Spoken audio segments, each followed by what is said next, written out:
I am Lance, an emissary of the Confederation of Planets.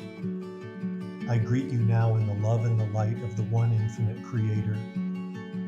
I communicate with you now. This is the era when inner residence becomes outer experience more quickly than ever before.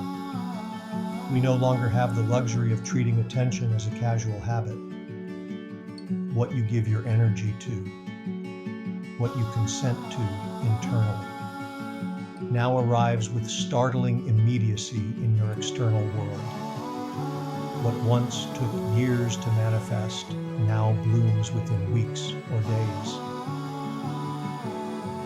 Reality is no longer slow to echo our state. The veil between perception and form has thinned. We are living inside the feedback loop of our own consciousness, and the loop is tightening.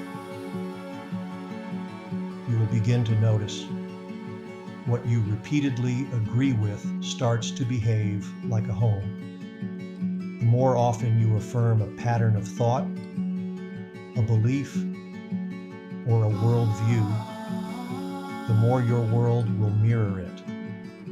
Subtly at first, then unmistakably. Timelines, in this sense, are not fantastical notions.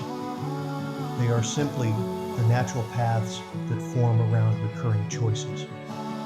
Choices of perception, choices of meaning, choices of what you nourish with your focus and what you call yourself. And each of these choices, whether conscious or unconscious, becomes an act of creation. If you live from love as your identity, from love as your baseline, your default resonance, then your reality begins to organize itself accordingly. Even in busy or challenging moments, your days begin to carry a certain clarity, a quieter pulse, a cleaner sense of direction, a surprising ease, not because life is easy, but because alignment replaces effort. You act from coherence, not compensation, from presence, not performance. But if fear becomes your dwelling place, if fear is the reflex and foundation of your inner posture, then life organizes around that too. In such a state, headlines begin to feel like warnings, not information. Conversations feel like threats, not connection. The same events repeat like an alarm, not a rhythm. You brace, react, defend, prove, harden. The world becomes a place to survive, not a field to harmonize with. This is not a moral dichotomy. This is not about being good or bad, enlightened or asleep. This is about the architecture of attention. It is about the pattern of consent you enact with every moment of focus. It is about the laws of resonance, which do not judge, but do respond. What you repeatedly affirm becomes the scaffolding for the world you walk in. This is why two people can walk through the same city, the same news cycle, the same week, and emerge with two radically different realities. One may say, something is opening. I can feel an ancient clarity surfacing. Another may say, everything is collapsing. Everything is dangerous. Nothing is safe. Both are speaking from lived experience. Both are describing what is real for them. But their experiences have been shaped by what they have been feeding, what they've been rehearsing, and what they've told themselves is the only possible outcome. So we ask you to become very honest about consent, not just what you sign on paper, but what you allow into your attention, what you let seed your field. Every small agreement of thought and focus carries more weight now. These micro-agreements are the steering wheel of timeline navigation. When you pick up your device and scroll with a hungry urgency, you are not merely consuming, you are consenting. When you engage in a conversation with the unconscious desire to win rather than connect, you are consenting. When you assume the worst of others and build stories on that assumption, rehearsing them until they feel factual, you are consenting. And when you practice worry instead of vision, when you mentally rehearse disaster as if that will prevent it, you are choosing a field to inhabit. A timeline is not chosen once. It is chosen again and again, with your gaze, with your tone, with your response to each invitation. The more you tune to a frequency, the more that frequency becomes your landscape. And because this planet is entering a phase of rapid unveiling, a time of accelerated revelation, the feedback is becoming immediate. Reality now mirrors what you feed it. It reflects what you amplify. It responds to what you name it. You may feel as though your private thoughts are showing up in public. In a way, they are. Because your reality is not as separate from you as you were trained to believe. So what are the signatures of the upward path? The path of alignment? First, you'll feel clarity arriving without aggression. You'll notice you can see what's wrong without needing to hate it. You'll feel discernment growing sharper, while your heart stays soft. You'll feel strength that does not require force. You'll lose interest in winning and grow more devoted to being true. Drama will lose its flavor. It won't satisfy like it used to.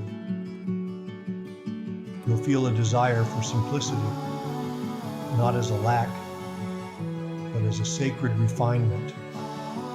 You'll want to walk lighter. You'll want to make room for the real. And what of the downward path? The path into heavier density. You'll notice your emotional body craving outrage like a drug. You'll feel addicted to stimulation. Predictive narratives will try to hold you captive. You'll begin to think that vigilance equals intelligence. That if you are not scanning constantly, something terrible will happen. Your identity will begin to form around opposition, us versus them. And when opposition becomes your foundation, enemies are required to maintain it. You will seek what you say you despise, just to feel stable. But exhaustion does not come from doing too much. It comes from resisting what is, from living in a state of inner argument. And this is not strength. It is friction masquerading as virtue. This brings us to a deeper discernment. It is better to be uninformed than misinformed. It is better to wait in clarity than to be filled with noise. There is information that is factually true, yet functions like poison.